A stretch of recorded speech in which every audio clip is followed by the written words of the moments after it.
This is my suitcase. It holds all kinds of ideas, expectations, assumptions, dreams, plans, and interests.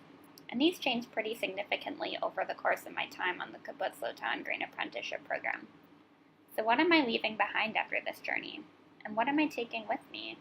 The very first thing we learned in the Green Apprenticeship program is to observe.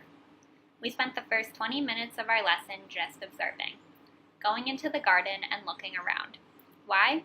Observing is the basis of creating solutions to tough problems or learning the story behind why something is the way it is. Observing nature is the basis for permaculture design because it allows us to work with nature and not against it.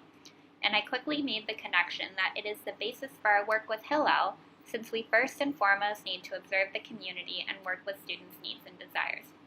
I'm packing up observation into my suitcase for the long haul. With observation comes solution-based thinking.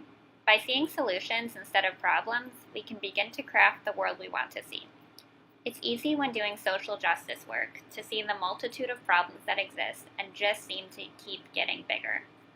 Adapting solution-based thinking to social justice problems can help make these problems seem a little less daunting and can definitely help with the feeling of hopelessness that comes with doing this work. Solution-based thinking, there's a space for you in my suitcase. One of the things I greatly appreciated about the Green Apprenticeship program was the cultivation of a sense of mindfulness.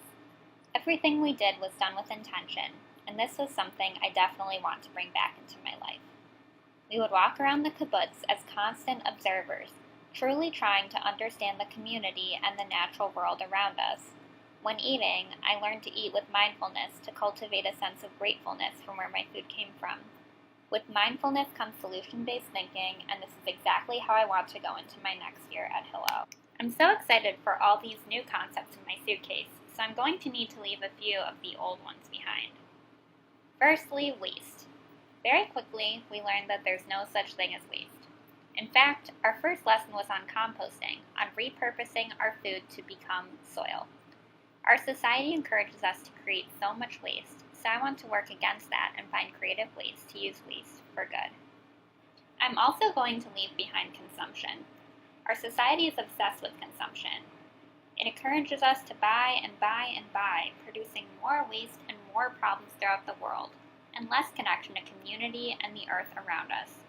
I want to think critically about my consumption and how I can both consume less and consume consciously by buying local and voting with my dollar. Finally, I'm leaving behind the idea that I'm not good enough or not capable of certain things. If there's anything I learned from the Green Apprenticeship, it's that I'm capable of what I set my mind to and that I greatly improved as an engager this year. By having such a supportive cohort, I discovered my potential as a community builder and conversation facilitator that I didn't realize I had gained after my first year of the Springboard Fellowship. I know that I can only improve from here as I work on deepening my connections at UMass. So with that, I'm off to fill my suitcase with new ideas as I embark on the second year of my Springboard Fellowship, and maybe leave a few behind as well. Bye, Lahi Trode.